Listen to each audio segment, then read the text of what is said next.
The Human Element. Bonjour Ali, Bonjour Monsef, comment tu vas? ça va très bien et toi? Ça va super, merci. Alors je suis très content d'avoir aujourd'hui. Ah pareil, Ça fait longtemps que je voulais faire le podcast et j'avais ouais, pensé à toi pour le premier épisode. écoute, Donc avec plaisir, merci d'être là aujourd'hui. avec grand plaisir. Alors, est-ce que tu pourrais te présenter pour les personnes qui ne te connaissent pas? Bien sûr, donc Ali Gnouni, j'ai 30 ans, j'ai étudié en France et j'ai fait un peu mon parcours professionnel en France dans le secteur du conseil et je poursuis aujourd'hui au Maroc. Ok, super. Je pense qu'en général, la plupart des personnes qui nous regardent ne savent pas ce que c'est que vraiment qu'un consultant. Est-ce que tu pourrais nous expliquer ça de manière simple? Ouais, effectivement, les personnes qui sont loin du secteur du conseil ou qui ont jamais eu à le fréquenter ont souvent du mal à avoir de façon très palpable ce que c'est que ce métier-là. Mhm, En fait, le conseil, c'est j'ai une problématique mhm, et en face, j'ai un cabinet de conseil qui apporte une solution. mhm, Donc, il y a autant de solutions conseil que de problématiques clients. mhm, Le conseil, euh, on peut trouver différents types de conseils. Tu peux avoir le conseil en stratégie, tu peux avoir le conseil RH, mhm. tu peux avoir le conseil informatique, Ok, etc., etc. Donc, comme je le disais, autant de problématiques que de solutions conseil. ok. Mais si tu veux concrètement, c'est quoi une journée type pour toi au niveau du travail? Une journée type, bah écoute, ça dépend de plusieurs facteurs. Ouais, comme ça, on arrive à comprendre en gros ce que tu fais Ouais, concrètement une journée. exactement. Ça dépend de plusieurs facteurs. Tu peux avoir, si tu es en mission, si tu pas en mission. Mhm, Déjà, c'est quoi le concept de la mission? mhm, La mission, c'est le cabinet de conseil a réussi à gagner mhm, un appel d'offres, une mhm. consultation, Ok, à travers un client qui a une problématique. Donc, il te mandate pour venir résoudre cette problématique chez lui. ok. Donc là, à partir de là, tu es en mission. Déjà, il y a deux types de missions. Il y a les missions en régie et les missions en forfait. La D'accord. différence entre les deux, c'est que la mission en régie, c'est un objectif de moyens. Mhm, Donc, tu es en tant que consultant chez le client, quel que soit le travail que tu es demandé de faire, tu le réalises bien sûr dans le cadre d'un projet global.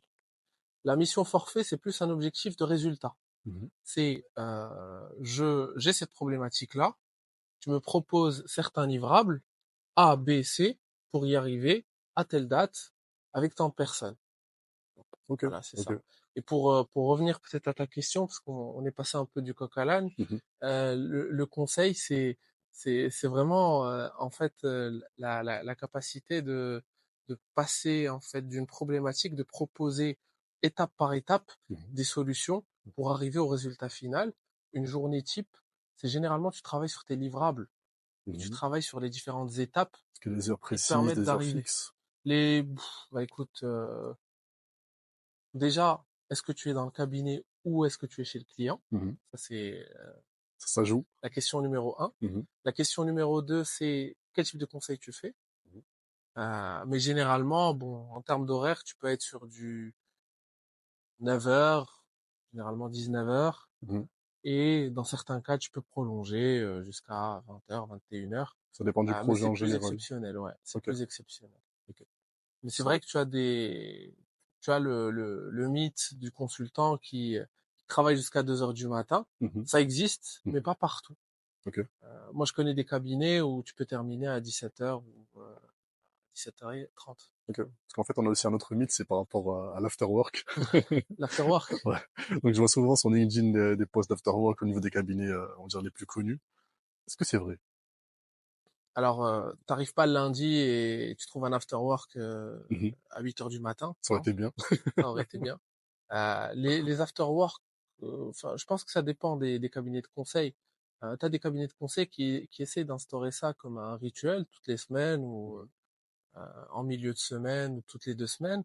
Et t'en as d'autres qui le font un peu plus avec impulsivité, tu vois, en mode j'ai besoin un peu de faire changer la routine à mes consultants. Bon, je leur fais un after work histoire d'échanger, peut-être de façon un peu moins professionnelle, de créer une sorte de team building, tu Mhm. vois, Ou bien pour un peu fêter la dans ce clôture style. d'une mission, quelque chose comme ça. Ouais, ça peut, en fait, tu peux faire un after work pour Mhm. fêter clôture de mission, mais généralement, ça se fait entre équipes, Ok, tu vois. ok, je comprends. Maintenant, en général, pour devenir consultant, c'est quoi le parcours académique typique? pour devenir consultant? Est-ce qu'il y a un diplôme spécifique à avoir, des études à faire spécifiques ou pas? C'est vraiment... Alors moi, par exemple, j'ai fait une prépa avec une école de commerce Mhm. et j'ai pas directement fait du conseil. J'ai fait du contrôle gestion, Ok, tu vois. Mais je pense qu'il n'y a pas de parcours type. d'accord. Je pense que généralement, c'est vraiment en fonction de ta volonté. Est-ce que tu veux faire du conseil dans ta vie ou pas? Tu vois? Ok, ok, Tu peux être ingénieur de formation, d'accord. ingénieur en mécanique. On en a beaucoup en plus. Ouais, On en ouais. connaît pas mal ici. Je pense que beaucoup de personnes qui vont s'en connaître au niveau de la vidéo. Tu peux faire un ingénieur mécanique et te retrouver à faire du conseil parce qu'à un moment, tu as préféré certains sujets sur le conseil, tu vois. Tu peux partir d'une expertise technique pour devenir à la suite Mhm. consultant. Tu vois ce que je Ok, veux dire? ok, super. Donc, il n'y a pas vraiment de diplôme spécifique à avoir pour devenir consultant. Mais il y a un cadre pour le devenir. Ok, j'imagine bien. Ouais. D'accord. Et si tu devais donner, si tu veux, un conseil aux personnes qui souhaiteraient devenir consultant. Mhm. Euh, alors déjà, je pense il y a des basiques. Mhm, Quand je parle de basiques, je parle du consultant débutant. Il faut ramener avec soi un certain bagage en termes de rigueur, avoir le sens du détail, mhm, être curieux. Ça, c'est les choses qui vont être le plus vendues quand on est consultant junior, tu vois. mhm, Et c'est intéressant parce que tout à l'heure, j'aimerais bien te parler d'un peu comment se structure la carrière d'un consultant mhm. Ce serait super ça euh, aussi. de bout en bout. Mhm, Mais c'est un peu ça, en fait. C'est vraiment les basiques du milieu de travail. mhm. Je sais faire un travail qui a du sens, D'accord. qui est propre, Mhm, et je me pose aussi les bonnes questions pour pouvoir, moi, dans mon rôle, apporter les réponses qui ont le plus de logique, tu vois. mhm. Absolument. Maintenant, au niveau, comme tu as dit, par rapport à la carrière et l'évolution d'un consultant. Hmm. La plupart du temps, je vois des consultants qui sont stagiaires, donc je pense qu'ils commencent en tant que stagiaires, qu'ils évoluent en tant que juniors, et on va dire au fur et à mesure évoluer tout au long de la Hmm. carrière. Ouais. Est-ce que c'est ça, ou est-ce qu'il y a différents types d'évolution? Bon, les différentes évolutions du consultant, bon, tu retrouves, bon, t'as le stagiaire, on peut Mhm, l'appeler consultant junior. mhm, Ensuite, tu as le consultant junior en CDI ou voilà. mhm, Le poste de consultant junior évolue en senior mhm, après 2 ou 3 ans. En fait, ça dépend. Chaque cabinet a sa propre grille.